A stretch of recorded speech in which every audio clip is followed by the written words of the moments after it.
सब पावन असगर मनेलखिन लेकिन एहि बेर जिद छे होली में पियाजी संगे रहत की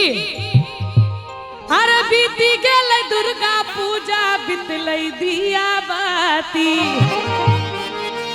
ए सगर मानलियै हम तिला सकराती चाचा जी आहा बनी बैसलौं परदेसिया यो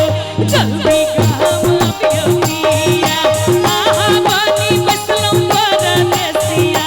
यो जल्दी काम अबियो पिया काम अबियो पिया जल्दी काम अबियो पिया काम अबियो पिया जल्दी काम अबियो पिया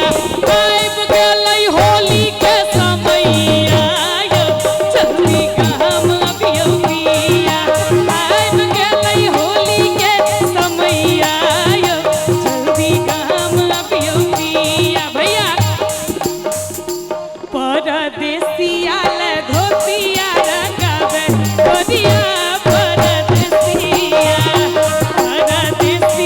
ले धोतिया रंगावे गोरिया परदेसिया परदेसिया हो परदेसिया हो परदेसिया हो परदेसिया हो परदेस होली में एते शांति से बैसे छे लोग उठा लियो दुनू हाथ पाछुओ से और ताली बजबैत हमरा संगे संगे होली में शांति नहीं छे तोहर बुधियारी पर क्षुब्ध छथुन जकर क्या गो गीत भेले ओई पर ई सब क्षुब्ध छथुन क्या तो माधव हमर बैसल छे ते भावर समझ हैया हैया हैया हैया तुरंत तुरंत तुरंत दुनू हाथ उठा दियो सब गोटे परदेसिया ले धोतिया रंगावे गोरिया परदेसिया ले धोतिया रंगावे गोरिया परदेसिया जब परदेसिया नगर बीच आओ जब परदेसिया नगर बीच आओ गरम गरम पुआ पकावे गोरिया हो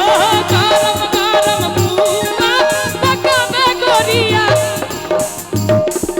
हेलो ई तोरा तंदूरी वाला भट्ठी बुझाइ छौ हम किछ सोचिए का हाथ मारा लिए ये एतेटा भट्ठी पर जो हाथ देली जो हाथ हुइस गेलो तो सौंसे पाक के निकल जेबे